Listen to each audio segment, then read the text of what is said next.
muchas gracias. Gracias a todos y a todas, a todos y todas quienes participan de este panel. Todas personas que admiro profundamente. Aprovecho de agradecer también todo este trabajo en conjunto que hemos desarrollado para lograr este debate y avanzar en este debate, y también a quienes tienen su interés y están acompañándonos desde sus hogares. Londres 38, Espacio Memoria, fue un centro de tortura y exterminio durante la dictadura cívico-militar chilena. Es un sitio recuperado que enfrenta cotidianamente el desafío de la búsqueda de verdad, justicia, reparación y garantías de no repetición. Desde Londres 38 cotidianamente enfrentamos aquellos delitos de carácter permanente cometidos durante la dictadura cívico-militar y también los delitos perpetrados impunemente durante la transición y efectivamente también ahora durante el estallido social. Eso mismo nos ha llevado a enfrentar de muy cerca y de tener una compañía muy cercana con quienes administran la justicia, con quienes dan a cada quien lo suyo. Por eso también creemos que tenemos mucho que decir al respecto, pero además Londres 38 tiene entre sus pilares fundamentales la construcción social y la participación. Por eso al inicio de este debate lo que queremos hacer es como enseñar y compartir con ustedes un video que obtuvimos precisamente consultando a distintas personas de distintas organizaciones sociales, cuál era su opinión sobre la pregunta que nos convoca a este debate de hoy, así que queremos mostrarle entonces esa presentación.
Bueno, muchas gracias también al equipo de... ¿Me escucha? ¿Sí? Muchas gracias al equipo de Londres 38 también de comunicaciones por haber hecho ese increíble trabajo, y a todos quienes participaron también de la respuesta. Para desarrollar mi presentación quiero abarcar los siguientes puntos. Referirme un poco al contexto actual que vive Chile, mencionar algunos de cómo es el procedimiento en términos generales, porque sé que Úrsula también se va a referir a eso, pero también referirme a ciertos dogmas que se han levantado dentro de lo que significa la selección de magistrados y cómo ese se relaciona o no con el ejercicio de la libertad de expresión, con el derecho a la protesta, y finalmente para ya ir culminando con la idea de por qué es relevante que sociedad civil juegue un papel relevante a la hora de la selección de los magistrados y magistradas, y cuál debería ser sobre todo la perspectiva desde quienes trabajamos como Londres 38 en la justicia transicional. Para iniciar a hablar del contexto, lo primero que me parece muy importante y que siempre lo destaco es que cuando hablamos de magistrados y magistradas hablamos también de personas defensoras de derechos humanos. Tanto el derecho internacional como los relatores de Naciones Unidas en materia y relatoras en materia de personas defensoras han reconocido y relevado el rol de quienes participan como operadores de justicia como personas defensoras, justamente porque ellos protegen y deben resguardar los derechos fundamentales, precisamente cuando vemos cómo una fiscal como la señora Jimena Chong es atacada precisamente por administrar justicia, por investigar apropiadamente una investigación judicial de las características que hemos visto el viernes pasado, y entonces se realizan las amenazas y amedrentamiento que quienes defendemos los derechos humanos conocemos como un efecto amedrentador. Entonces, nuevamente fortalecer que muchos de estos debates tienen como inspiración justamente acercarnos hacia la protección de las personas defensoras. Otro elemento importante del contexto chileno para hablar de estas materias es hablar de la profunda desigualdad que experimenta nuestro país y que lo caracteriza. Y esa profunda desigualdad obviamente ha afectado también justamente el acceso a la justicia, lo que significa la protección de los derechos de las personas. Generalmente uso la frase de Noah Monreal para referirme a un aspecto de la justicia que si lo dijera yo sonaría distinto, que tiene que ver con la justicia de clase. Noah Monreal nos enseñó y encarnó lo que significa justamente las dificultades para el acceso a la justicia a través de esta frase que ella llamó la justicia de clase, y hoy día el profesor Michael Reed, en el contexto del coronavirus, nos habla de una justicia detenida, desplazada y perdida. La justicia y el poder judicial sigue estando muy prevalecen dentro del poder judicial elementos y concepciones que generan exclusiones, que excluyen a algunos y algunas de justamente digamos, el otorgamiento de justicia. También es importante en el contexto chileno mencionar la existencia continua y permanente de crímenes de Estado, muchos de los cuales permanecen en impunidad. Solo un porcentaje menor de los delitos de lesa humanidad perpetrados durante la dictadura han sido esclarecidos, cerca de un 20%, y un porcentaje mucho menor en el caso de las torturas. Pero además últimamente hemos enfrentado cómo el Poder Judicial no solo no estuvo cerca de quienes fueron, digamos, violentados en sus derechos humanos durante el estallido social o la protesta social, sino que recientemente la Corte de Apelaciones de Santiago incluso se ha referido a situaciones como daño ocular, como ceguera y como otras graves violaciones a los derechos humanos como algunos lamentables desenlaces. Adicionalmente, cuando queremos hacer un análisis crítico de lo que significa el contexto judicial en Chile, no puedo dejar de referirme a las complicidades económicas con la dictadura. Ese es un elemento que sigue presente en la historia chilena y que ha estado ausente de una narrativa de frente hacia cómo estas complicidades económicas están presentes dentro digamos, de la sociedad chilena. Y acá hay un elemento que me parece muy relevante mencionar, que no siempre se menciona, que tiene que ver con no solo la complicidad económica, sino que además, por ejemplo, algunos elementos de la política chilena, como que Chile es uno de los pocos países en que un 39% del financiamiento puede ser ilegal. Es decir, los parlamentarios chilenos han logrado regular que solo cuando un 40% es ilegal se configura los delitos. Entonces tenemos por un lado la complicidad económica, el financiamiento y el financiamiento irregular de la política hasta el 39% de materia absolutamente, digamos, impune, lo que claramente refleja fuertes niveles de desigualdad. Y bueno, como mencionaba María Cristina, además estamos frente a un escenario en términos de contexto de un proceso constituyente, de cara a un proceso constituyente. Entonces todos estos elementos deben ser considerados a la hora de que hablemos de por qué es tan relevante que sociedad civil cumpla un rol entonces en la selección de los magistrados. ¿Qué es lo que ocurre con el procedimiento? Me referí muy breve al procedimiento de magistrados. Primero que muchos de nosotros y la sociedad civil se pregunta qué podemos hacer o decir respecto de quienes deciden los momentos más cruciales de nuestra existencia. Porque además los procesos judiciales no solamente, es cierto, como todos sabemos, se regulan a temas meramente mercantiles, a veces son y incluso eso, a veces son los momentos más delicados de la vida de una persona. Entonces, ¿qué podemos decir de un procedimiento que además evidentemente está en una constitución pinochetista, que hoy día justamente estamos llamados a transformar a través de lo que justamente se conoce como la sala de máquinas, y que discutamos no solo de derechos, sino también de transformaciones institucionales, de quiénes son los que aplican esos derechos? Pero es un proceso que excluye profundamente a sociedad civil. Sociedad civil no tiene resguardado un derecho concreto a ser oído, eso no está, digamos, regulado de ninguna manera y mucho menos salvaguardado. Desconocemos como sociedad civil cuáles son los elementos de mérito que se valoran al momento de seleccionarse a los magistrados. Sobre todo, yo me estoy centrando mucho en lo que me refiero a la quina que se conforma en la sala de la Corte Suprema, en la que uno, como sabemos, es designado, digamos, porque es el más antiguo o la más antigua de la Corte de Apelaciones. Me refiero a los otros 4 cargos, además que desconocemos todos estos aspectos de mérito. No conocemos cuáles son los resultados, porque la votación además no es razonada, entonces tampoco tenemos acceso al razonamiento de por qué se eligen a unos o no cada uno que fundamenta su votación. Desconocemos además el registro de algunas evaluaciones y obviamente, como además yo mencionaba, transversal a todo este proceso que ocurre al interior de la Corte Suprema, es evidentemente muy difícil además saber cuáles son los intereses que se manejan especialmente en el Senado al momento de ratificar la propuesta que hace el presidente o la presidenta. Ahora ya voy como refiriéndome a los dogmas. ¿Qué es lo que queríamos nosotros desde el antes 38 mencionar con los dogmas? Que existen ciertos dogmas que se plantean en la selección de magistrados y magistradas, que se levantan como pilares sobre los que la sociedad civil no pudiera decir nada. Y uno de esos es la independencia judicial. Es decir, cada vez que nosotros queremos hacer una crítica, cada vez que queremos resguardar el derecho a ser oídos, se nos dice, no, acá hay independencia judicial. Hay una independencia. Entonces, a cualquier crítica se nos responde con eso. Entonces, lo que nosotros queremos preguntar desde el ONDES 38, queremos enfatizar, es independencia respecto de qué. Independencia respecto de qué, cuando yo mencionaba, existe una justicia de clase en nuestro país, cuando existe una clase política que llegue a acuerdos para la selección de magistrados de la Corte Suprema. Entonces, de estas personas no es necesaria la independencia, pero cuando hablamos de cuál es el rol que debería existir entonces desde la perspectiva de sociedad civil, ahí sí, cuando nosotros queremos hablar de las trayectorias de los jueces, cuando queremos valorar sus jueces, sus fallos, cuando queremos analizar si han existido o no graves vulneraciones a los derechos humanos en esa sentencia, ahí se cuestiona entonces la independencia judicial. Entonces creemos que justamente espacios como este, que buscan avanzar en el debate, nos van a permitir justamente ir como avanzando en la idea de lo que significa y cómo podemos efectivamente mejorar la independencia judicial.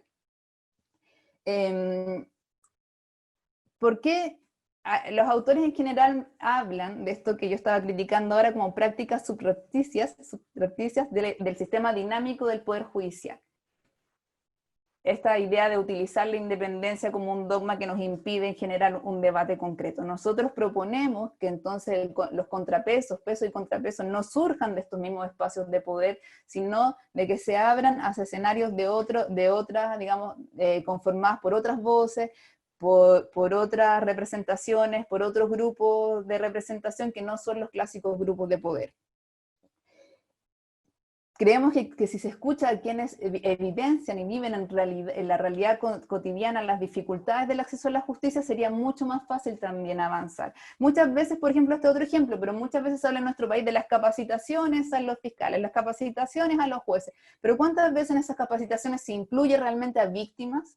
¿Cuántas veces en una capacitación se ha invitado a víctimas de tortura que ellos cuenten su relato, a víctimas del conflicto mapuche que cuenten cómo fue crecer en ciertos contextos de violencia? Esos ejemplos de abrir los espacios a una participación real, creemos que van a ser muy importantes justamente para mejorar el poder judicial, pero también, ¿cierto?, nuestro colectivo como sociedad.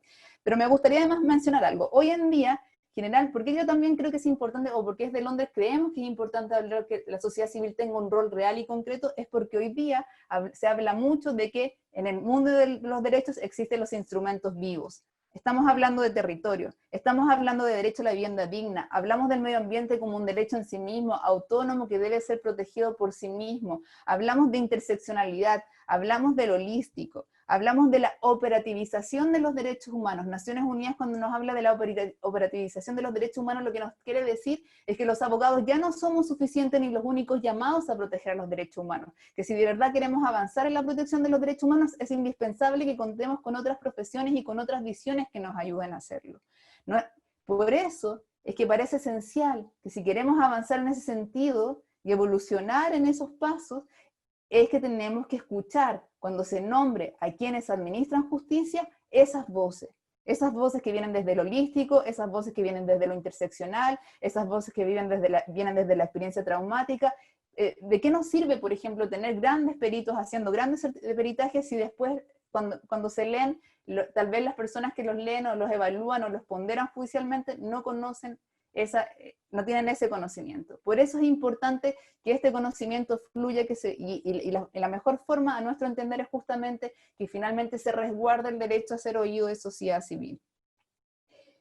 Porque se trata justamente de enfrentar los desafíos de un mundo que va cambiando. Ya como para ir cerrando también, bueno, la idea de la libertad de expresión, en la que tal vez no voy a tener tanto tiempo para referirme, pero que justamente también, si nosotros hemos sido desprovistos de un espacio concreto como sociedad civil para opinar, para ser oídos, entonces se transforma en un elemento muy importante el derecho a la protesta, que me estoy refiriendo como campaña, como que lo que nosotros decimos como sociedad civil cuando se levanta una campaña respecto, o un nombre para la Corte Suprema. ¿Qué significa entonces el derecho a la protesta? Significa justamente no un atentado contra el Poder Judicial, no un atentado contra su independencia, no un cuestionamiento a su integrante, sino lo que busca justamente es avanzar hacia la consolidación de una sociedad democrática, como una expresión de valor, de disenso, de oposición, de denuncia y reivindicación, una crítica hacia problemas públicos, que buscan también a través de la protesta encontrar una solución. Por eso, y seguramente Úrsula se va a referir a esto también, los estándares internacionales en esta materia son tres grandes pilares que están absolutamente ausentes de nuestro proceso de nombramiento de magistrados: transparencia, participación social y rendición de cuentas. Estos pilares no solamente son tres pilares muy importantes, sino que tienen que retroalimentarse. No sacamos nada con hablar de transparencia si no estamos hablando de participación social y de rendición de cuentas. ¿Y por qué son tan importantes estos pilares? Porque estos pilares son los que le dan sustento a la representación, fortaleza a la independencia y confianza en el sistema de justicia. Esto lo ha dicho expresamente la Comisión Interamericana, pero también para hablar de que son importantes no solo los espacios para ser oídos, no solamente los espacios tienen que además ser espacios de participación que permitan impugnación, expresión de inquietudes y también expresión de apoyos.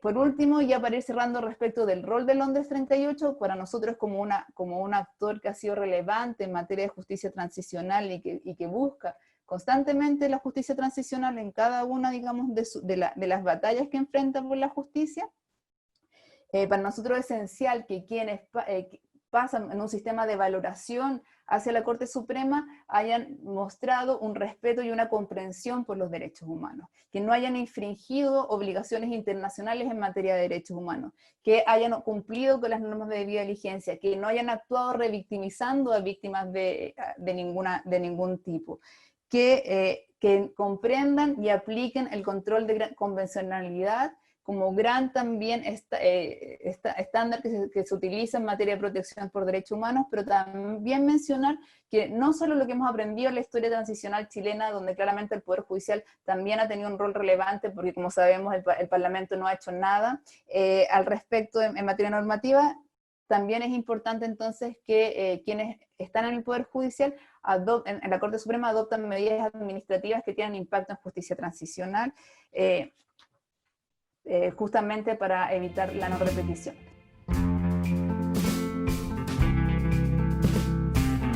Pero justamente estamos en un proceso, que es el proceso constituyente, que nos permite justamente ese escenario, que sería como bueno aprovecharlo justamente a partir de estos debates. La verdad es que también quiero hacer un mea culpa, es súper personal, no necesariamente el nombre de Londres 38, pero a lo mejor muchos de ellos comparten mi visión, de que también nosotros como sociedad civil tal vez hemos estado lejos de este debate. Y tal vez eso también fue, y tal vez justo enfrentamos este debate cuando resulta que nombran a alguien que claramente a nuestro juicio o según su antecedente vulneró los derechos humanos, entonces tratamos como desesperadamente como sociedad civil de ver cómo reaccionamos y nos damos cuenta que no tenemos espacio y tratamos ahí de enfrentar la situación. Pero lo cierto es que la ministra, por ejemplo, habla de gobierno judicial y a lo mejor ciertos elementos que para nosotros como sociedad civil son altamente desconocidos.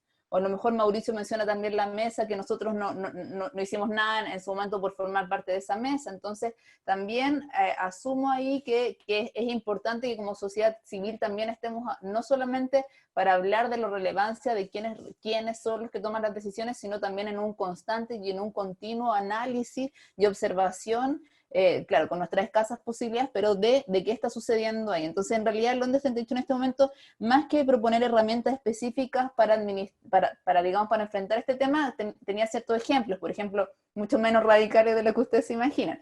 Por ejemplo, yo sí pienso que al interior del Poder Judicial, y es porque es un espacio que en cierta forma nos da más confianza, es que al interior del Poder Judicial, cuando se escucha a los candidatos y candidatas que se presentan para la quina, a lo mejor sociedad civil pudiera ser un distinto número de sociedad civil que se inscriba,